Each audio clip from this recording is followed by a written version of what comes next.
Ang The Line, ang pinakamalaking mega project na nakita ng mundo. Imagine ang isang futuristic na syudad pero nasa loob lang ito ng isang linya. Binubuo ito ng dalawang higanting skyscrapers na tig 500 meters ang taas, stretching 170 kilometers sa disyerto ng Saudi Arabia. Para ma-imagine mo, 8 times yan sa haba ng EDSA. Or para kang nagtayo ng 2001 World Trade Centers ng 2 beses. Ang dambuhalang proyektong ito ay naglalayong gumawa ng isang linear city na may mirrored exteriors. Ilang tao naman kaya magkakasya dyan? Mahigit na 9 million people. Kasama ang The Line sa plano ng Saudi Arabia na i-shift ang kanilang ekonomiya mula sa oil papunta sa tourism at technology. Pero may malaking tanong pa rin. Kaya ba talaga nilang matapos ang The Line? At posible ba talagang maitayo ang ganitong klaseng gusali? O baka puro chika lang? Sa kabila ng pagdududa ng buong mundo, drone footage shows na nagsimula na ang construction ng The Line. Libo-libong mga trucks na ang nasa construction site 24 hours. Makikita rin sa mga drone footage na nagsimula na sila sa excavation para sa pundasyon nito. Ibinunyag din ng Saudi Arabia kung paano planong itayo ng mga engineers ang The Line. Sisimulan nila ito sa pagtatayo ng 2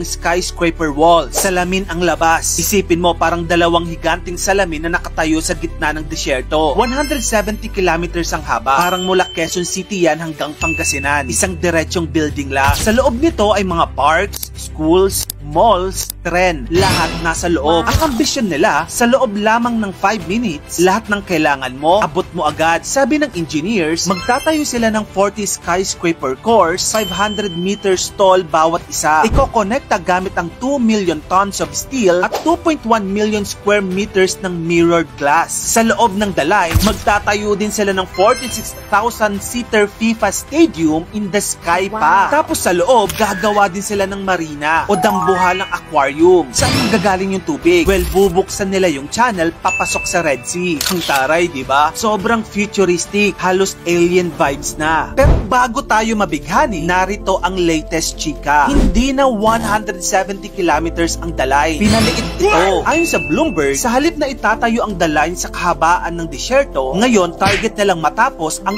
2.4 kilometers lang muna. Ito pa, instead na 9 million people ang kakasya, sa unang target nila, swak lang muna para sa 300,000 na residente by 2030. Ang laki ng niliit ng project na ito. Parang yung gusto nilang gawin na 170 kilometer na futuristic corridor, biglang naging mini liner na lamang. 98.6% ang scale down na nangyari mula sa original ambition nila. Pero hold on, may good news pa rin. Ibinabalita naman ngayon na ito ay bahagi lang ng strategic review. Hindi naman tuluyang itinigil talaga ang original plan. Ayon sa PIF, focus nila ngayon ang efficiency at quality, hindi feasibility. Sinabi nilang strong pa rin ang commitment nila sa Vision 2030 kahit may nagaganap na adjustment. In short, itutuloy pa rin nila yung original plans pero hindi lang nila ito mamadaliin. Grabe no? Yung Saudi, umaabot na sa level ng sci-fi turned life yung mga ambisyon nila. Kung matutuloy ito na ang magiging pinakamalaking achievement sa engineering ng sangkatauhan. Tingnan mo ang antas ng kahusayan ng mga Aleman.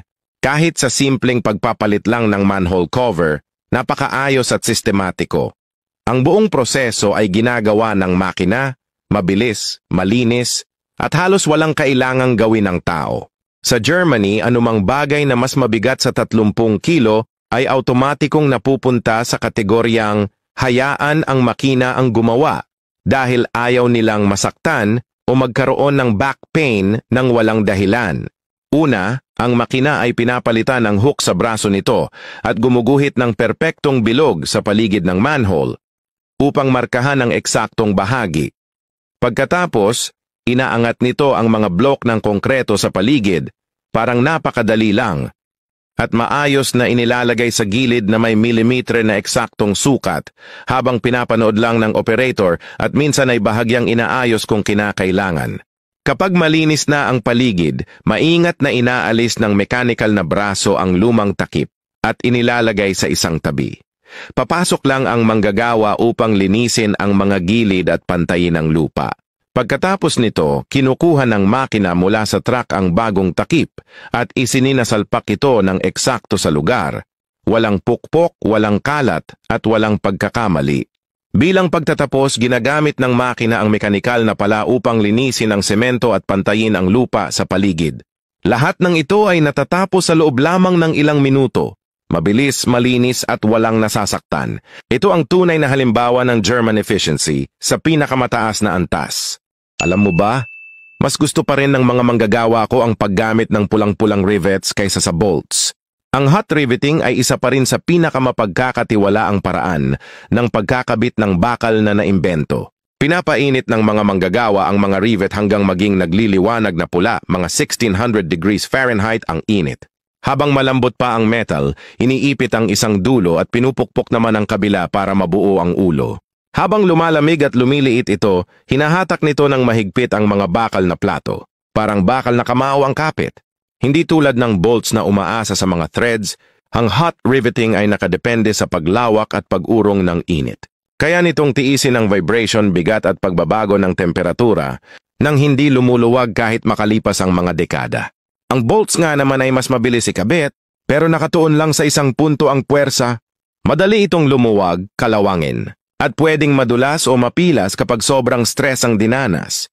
Ang rivets naman ay gumagawa ng tuloy-tuloy at selyadong koneksyon, walang puwang, walang washer, at kahit sa matinding init o halumigmig, nananatiling matatag. Kaya hanggang ngayon, ang mga eroplano, tulay at mga tore ng bakal ay umaasa pa rin sa hot riveting. Maaaring mukhang lumang pamamaraan, pero ang sinaunang teknik na ito ang dahilan kung bakit matatag pa rin ang ilan sa pinakamalalakas na istruktura ng makabagong industriya. Kaya ikaw, bolts ba o hot rivets ang pipiliin mo?